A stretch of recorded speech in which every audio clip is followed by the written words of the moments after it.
Hello, everybody. Today is Thursday, February 6th at 8:30 Eastern Standard Time here in East Tennessee. So I just want to let's just jump right in with a couple of breaking headlines. If anybody did not see, all right. So we'll start with this. John Vote was just confirmed, 53-47 party line vote in the U.S. Senate as the OMB Director, Office of Management Budget. So basically, John Vote, if you don't know it, he was part of American Renewal. He was Trump's prior OMB Director. He was responsible for a lot of Trump's older budgets that were really good. Of course, they weren't getting passed by Congress, even under the Paul Ryan Congress. He's going to have major influence. That's probably why he was one of the five Trump picks that the Washington Post opposed. You know, where we always been focusing on the four big ones, right? Hegseth, Kennedy, Gabbard, and Patel. This is the other guy. Not a household name, but he's instrumental and key with his group, and regular on the war room, and understands everything from trade policy, economics, the size of the budget deficits, things like that. So he's going to have an important role in the Trump administration, and he'll have Trump's ear on a lot of key issues. So that's really good. So speaking about economic news, I know on the top, here we go. So according to the Wall Street Journal, Trump's tax priorities for the reconciliation bill will be no tax on tips, Social Security, overtime pay, renew 2017 tax cuts, that's key, adjust the SALT cap. Now, my key is with the SALT cap is I don't have a problem if it's adjusted, but it can't be just the SALT cap still has to be kind of low. All right. And my position on that is if someone's living in the suburbs of Houston or Charlotte and they make 200 grand a year, they should not have to pay more federal income taxes than somebody who lives in the suburbs of, let's say, New York City or Boston, because their state governments have insanely high and corrupt systems and insane left-wing spending bills and spending budgets that have high taxes for them. Those are state issues. And just because they have high tax in that state should not mean that they should pay less in federal income taxes. In my opinion, the 14th Amendment is federal. Therefore, you can't treat someone different when it comes to federal income tax, okay, because of the Equal Protections Clause of that 14th Amendment in different states, okay, differently because of the state's own state budget and tax policies that they have within those states, okay? Plus, a lot of these areas and states, particularly in the big metros in these states, they also have higher incomes as well, so to offset some of that. So I think it's a bad idea. Yeah, if you want to float it above the 10,000 for like the mortgage and stuff, I don't have a problem with floating it, but it's still got to be the intention of the original tax bill in 2017. Eliminate tax breaks for billionaire sports team owners. Love that one. And this is one of my favorites. Close the carried interest tax deduction loophole. That's what hedge funds, private equity funds use to be taxed at capital gains rates versus ordinary income rates. And I think that's wonderful. It was originally designed for a different purpose, and now it's just taking advantage of. So especially in the highly profit margined industry that it is. So that being said, those are the two things that are basically going on right now. So let's move on to some news that came out today, all right? Breaking report. Secretary of Defense Pete Hegseth calls for audit of the Pentagon. Developing. I think that's good. There have been some audits of the Pentagon. They haven't been very thorough from what I understand. They also haven't been very like from what I understand, the last one was a big failure, like $80 billion, but it was never really looked into. No meat and potatoes of this. This is really what's going to happen. Just like what happened to USAID, we're going to get details and we're going to follow that same path. So that's very good news. All right, again, Republicans do not think that the military and the bureaucracy, they're just as susceptible to the failures of big bureaucracy, and part of that, fourth arm, unelected fourth arm of government that protects itself. So believe me, this is a good thing. Next, Trump orders key government agencies cancel all media contracts. This is the GSA. And I think this is a great idea. So start over, get out of those contracts, stop paying these media outlets, especially those media outlets that are hostile to the Trump administration, Republican Party as well. Let them earn it and give more opportunity to other outlets and agencies and so forth. Attorney General Pam Bondi has ordered the Department of Justice to cut off all federal funding to sanctuary cities. It's common sense. So, sanctuary cities, as I see it, there is no constitutional obligation for local and state authorities with their own funds to assist federal agencies. However, they cannot break the law, like the governor of New Jersey, who admitted having an illegal alien above his garage, and you cannot go out of your way that will cause cost or risk lives to federal law agents who are out performing these tasks. Okay, so, but at the same time, these states and cities are not constitutionally bound to collect the funds from the federal government if they're not going to assist in these things. So it's a two-way street. Okay, so if you're not going to help us with this, we're not going to help with you. So I think this is a great action on Pam Bondi's part. And and a lot of these cities are cash strapped, they have lower bond ratings. This is also a good leverage point to get them to assist in that. Plus, it makes your community safer. I mean, we all know that. So let's hit on some little economic news. This is from EJ Antoni, retweeting out from Zero Hedge. What do you call it when there's a run on the bank? Only it's not the bank, but it's the world's gold. Something run.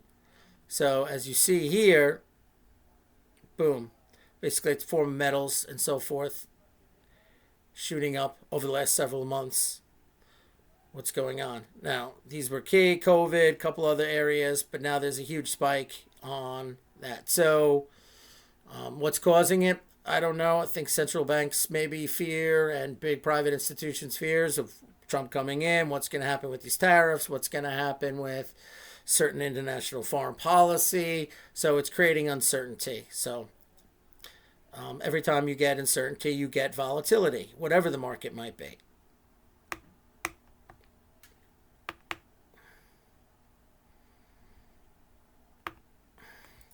So here's another one out from Antoni.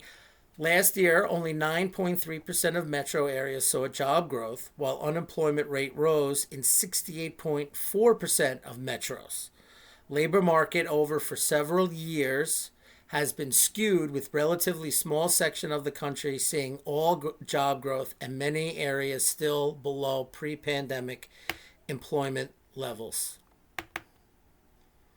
You see that stripes are lower. See the New York metro area, the I-95 coast there, parts of Florida. The dark areas are showing growth.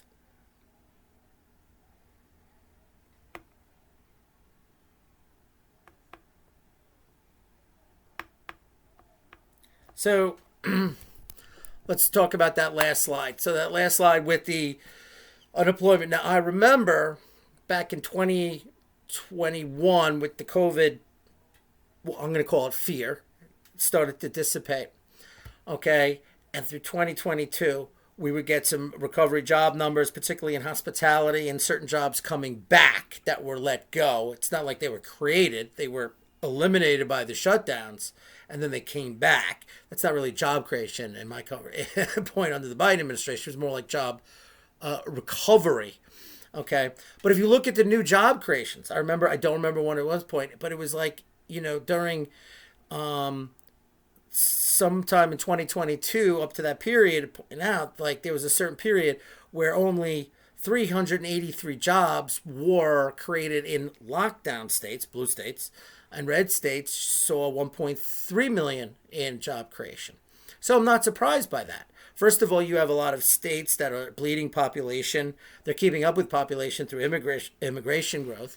Okay, you have other low tax states like Florida and Tennessee seeing population increases. I know my state of Tennessee had one of the best economic years in 2020. Okay, they had a budget surplus. They had surging revenues. As a matter of fact, only 2 counties in the state of Tennessee in 2020 actually had a reduction in revenues at the county level. Okay, so yes, these jobs are skewed.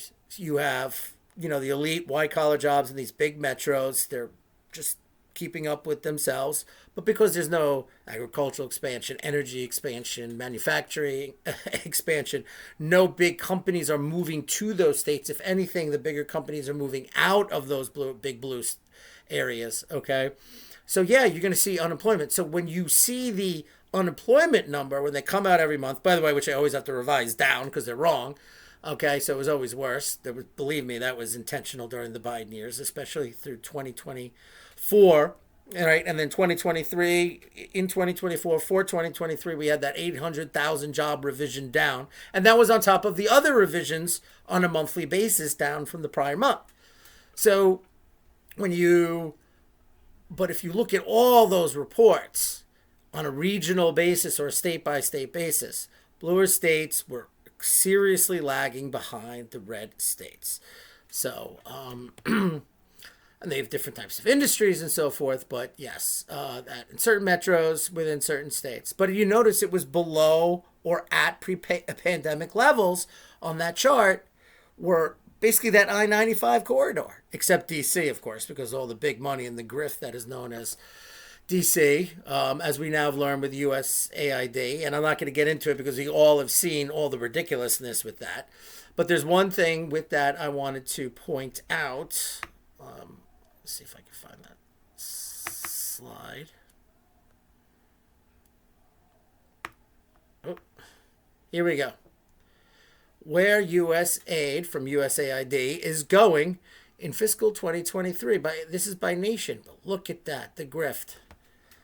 Ukraine, by far the next highest country. So I thought that was very interesting. Okay. So moving on to the next slide that I gave away. This is the state of Georgia. I apologize, the nation of Georgia, not the state of Georgia. And now I played a clip in my last video from the president of, or the prime minister of Georgia. But the president of Georgia, okay, or the Georgian government, basically released and said that they identify with the public knowledge so far of this USAID release is that apparently $111 million was spent leading up to and after the recent Georgian elections. And I've covered the Georgian elections because Western globalist interests like the EU and the US were very involved, trying to even set up a color revolution. It was very similar to the Maidan of 2014 in Kiev. We had all these protests. And Georgia Dream that came in, which I keep saying is not pro anything but pro Georgia and their national interest and what's best for their citizens on the global scale. And all this started because they had a FARA law, by the way, which is a Foreign Registration Act, which means that if an entity or a foreign government as well, or an entity working with the foreign government from a foreign country is doing some sort of political lobbying, they have to register. And it was a very weak law, but EU, whatever, came in, it was Russian interference and the normal stuff, okay? And that's what triggered a lot. That was, I'm not going to say triggered, because there has always been national interests in NATO and the European Union in Georgia, but it was definitely a component of this interference, shall we say. And now we know with USAID that they were getting $111 million of activities there. Now Georgia Dream held strong, and they're moving on. And the rumor is the government is actually going to strengthen that FARA law in the nation of Georgia. So I think that's pretty good news for Georgia.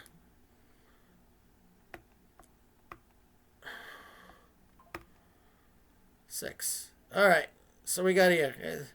Now, not going to read it because I don't speak German, but this was in Spiegel, and that's a picture of Greenland. So,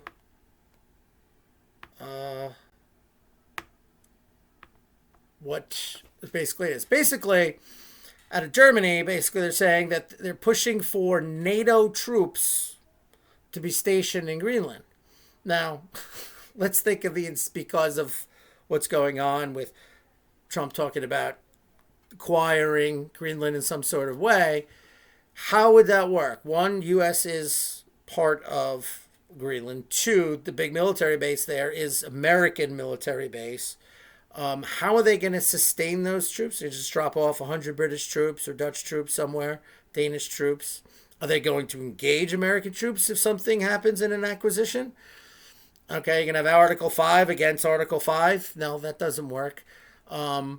First, the Europeans, particularly the Germans, will just roll over the United States anyway because of other aspects and relationships we have, and that they rely on the United States for their protection, basically. Okay, they do 2%, we do 4%. They have no logistics, they have no projection power. Okay, so I don't know. I think it's a bad idea. It's even more antagonistic, and Trump will just retaliate even more, whether it's economic tariffs, say, you know what, the hell with NATO. Okay, pull out of NATO maybe. I don't know. But the point of the matter is, this is just more yip-yapping from these globalist Europeans when they don't like something going their way. They don't have the meat and potatoes or the teeth to back anything they ever say up. That is just their position as well. So I don't know what they're trying to think. Maybe they're trying to send a message that we're serious about this, Trump. Don't. This is Danish territory and so forth like that. But remember again, Trump always does things from a negotiation point of view, right? I explained it great. I want to make $20 an hour. I want a $30 wage. I settle for the 25. I ask for the $30 wage and I settle for the 25. So that could be what's going on here. And maybe that's kind of what the Germans are doing. They're trying to send a message, and the Europeans as well, on this Greenland issue. So we'll see where that goes.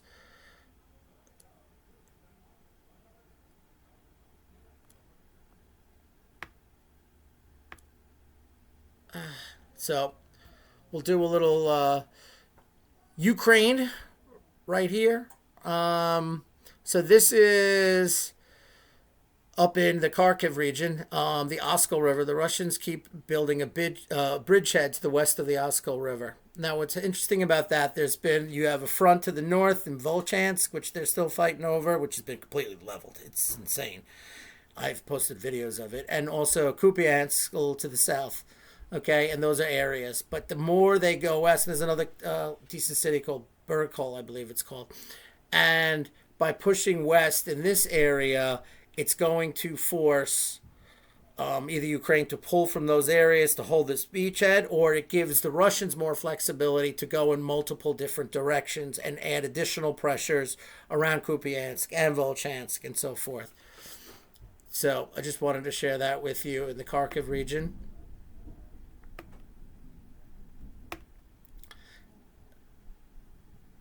Now this is in Donetsk. This is that area near Avkalivka, and that is the Pokrovsk Highway, that yellow line through the middle there. So the Russians are closing in around this pocket, and it's going to force them. Now this city right here to the north, you see that A is right there by the top of the red circle. That's the city I'm talking about, and Russia's really close to taking it. And if they take that city, they'll be able to aim for the highway. That means all the Ukrainians in this pocket will either be caught in a cauldron or completely encircled, and then they'll have to move west out. And then that basically links the whole southern part here and the northern part now into one line, giving the Russians much less basically of mileage, right? Because if you follow the red line all around, okay, the Russian territory line, because it like bulges in there, that's a lot of mileage that they have to have troops on the line. But then if they link these up, it's less lines. So all the additional troops can then be more concentrated or redeployed to another location. And then plus, this is very open area, very difficult for the Ukrainians. They'll have to withdraw back. And that will just really get close to sealing the deal. And then just they'll be pushing on Pokrovsk and into Dnipropetrovsk on all sides there.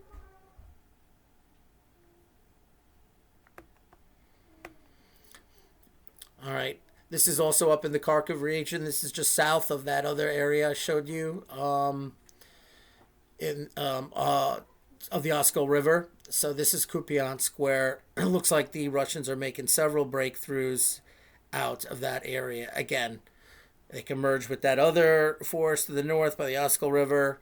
Again, doing the same thing that they just did in the Oskolivka direction along the Pokrovsk Highway, and basically force the Ukrainians to withdraw and cover more square mileage while the Russians are condensing their mileage and allowing them to concentrate more of their forces.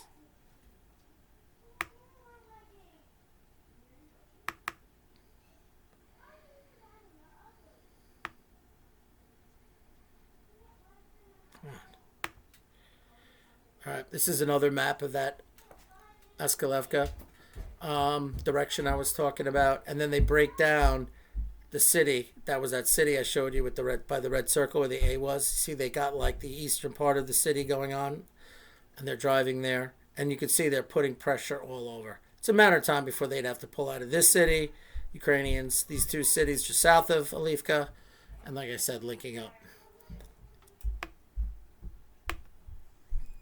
So this was in Newsweek, and this came from the Institute Studies of War. That's the neocon group that Victoria Nuland and Rob Kagan are affiliated with. Putin will not end war soon with slow advances planned. Okay, so basically the Russian strategy of continued slow advancing as they do, and Putin is not interested in the peace deal.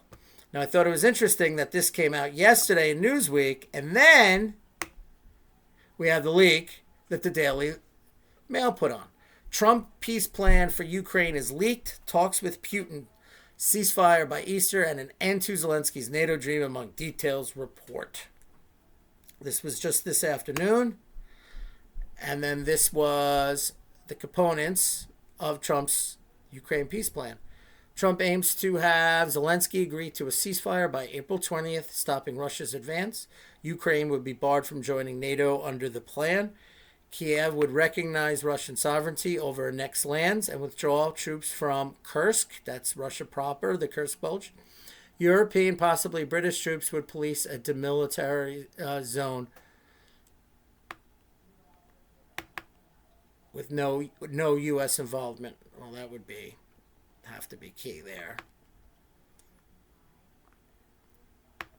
So there you have it, the Ukraine peace plan. So I'm going to put out a quick video specifically on that, but I think it's just interesting. The peace plan, I like most of the components. I don't know how I feel about an international force, particularly British. They have been the biggest yappers, them and the Chihuahuas from Estonia, Lithuania, and Latvia. Okay, but I'm not opposed, and I think it could be realistic, some sort of demilitarized zone being guarded by some international force, but I don't think it could be someone part of NATO, especially a country that, like the British, who've been sending storm shadows, troops, mercenaries, equipment against Russia, because that would not be a neutral type of, it would have to be a disinterested party or a compilation of disinterested parties if that was going to take place. But the other components are key. But the fact of the matter is, in April of 2022, the terms were at Istanbul that Boris Johnson broke up on behest of the United States government was simple. Lugansk and Donetsk will become independent. No Ukraine in NATO permanently, and a couple other little changes here and there. Now they're going to lose more territory, and Russia is completely in the driver's seat. So Ukraine, under this deal, is getting a worse deal than they had before. And that was before quarter to half their infrastructure destroyed, nearly 1 million men dead or incapacitated, a whole generation gone, millions of Ukrainians fled the country, and the disaster that is Ukraine. So was it worth it? If this something similar passes, no, it wasn't, and it would be seen as a failure. And if you compare what happened to Ukraine and Russia, Russia definitely comes out of top. Is it a full win? Because it's one, I don't think they wanted this war based upon how it started, but clearly they would have been the net benefactor by far. I don't think they would have achieved all their goals once the war got into full gear, because they wanted to really demilitarize Ukraine. So that would have to be part of the deal. And they really wanted to get rid of the more ultra-nationalistic forces, particularly from Western Ukraine's influence in the government. That was that denazification part. So I just wanted to go there. So when it comes to John Vought winning, it's just, this is great. This administration is doing promises made, promises kept. All right. We want to know what's going on. We're going into the spending in the USAID, but it's not even important about the money, but it shows you the corruption and the kickbacks and how DC works, and it's being exposed to the American people right there. And you can't do it. And that's the panic mode, because that is the biggest part. You can always fix the money.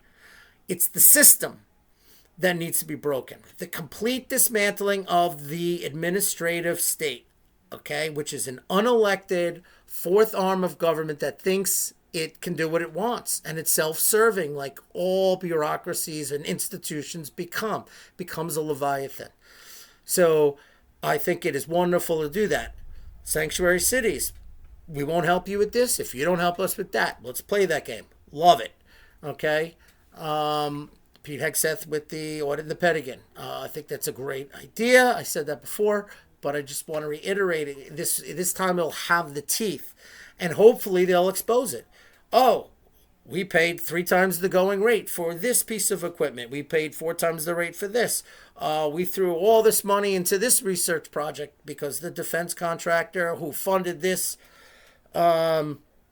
think tank, and then the think tank went to Congress and lobbied for it and said it would be good, and then it didn't work out. Those are the things we want to know to expose the link, and that. Just like in the FDA and the CDC with the pharmaceutical, the regulatory agency became in bed with the companies they're supposed to regulate. Well, that's that. Our defense should be about lethality and the effectiveness and the well deployed and supplies of the military. Okay, and the effectiveness of the individual fighting men and women, not to enrich contractors, not to just to put jobs in a base. That is not the primary purpose. And the audit will cover that. So like I said, the money is actually secondary. But if we could redeploy that money half to lower some of the federal budget so we can get the deficits down, and the other half the money to be more effective so we can invest in newer technologies to meet the modern battlefield. So that's good. And then so I'm hoping that the Trump tax plan gets through. I'm hearing possibly 2 bills or 1, just doing 1 reconciliation. That's it. Because if you put it all in one, you can get every Republican to say, from whatever their individual reason is, I like 80 to 90% of it, I'll vote yes. Okay, and that's the key. Oh, I wanted more of a SALT deduction, but I like the other stuff, I'll go for it. And that's the key doing it. Or I think the SALT deduction was increased too much, but I really want the tax cuts and the child tax credits to be extended, okay, made permanent. I think that's key, and I like the no tax on tips. So, and all this will get tweaked between now and then and so forth. But if you put it in the one reconciliation bill, I think you're more likely to get it. Because what happens if it's in 2? They'll go, I'll vote against this one, and then I'll vote for this one. And then you could be without both. So you don't want to be in that position. So So as we go through, we also know Kash Patel's committee vote was delayed next week through, I guess, it was some democratic procedural activities. I'm sure it could have been shut down. I didn't really do research into why it happened. Too much else to look into and follow, but I wanted to at least put that out there, that you know that that was out there. So I'll be keeping an eye on the upcoming nomination votes. I'll be keeping an eye on what's going on in this Ukraine war. How true is this peace plan leak and everything? Because I haven't anything heard official from the Trump administration yet. I do know that several sources have said that there has been negotiations between Russia and the United States via third party. That's good. And we'll be keeping an eye out on all these more EOs and things to do, like the media contracts. Every time I go on X, it's like, oh, another EO, another jobs kind of thing.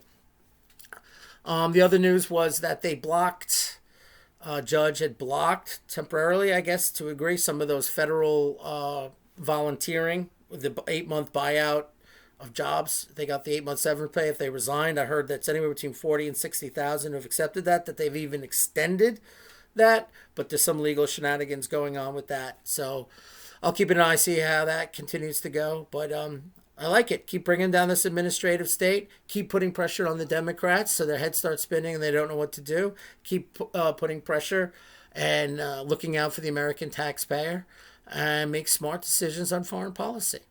So I'll be keeping out on all those things we've been talking about going forward. And if you like this video, follow, like, and share. You can follow me on X at PatriotPlanner1 and on Getter at PatriotPlanner. All right, thanks, everybody. And I'll be doing a quick Ukraine-specific video in a little bit. All right, have a great weekend, guys. I'll talk to you soon.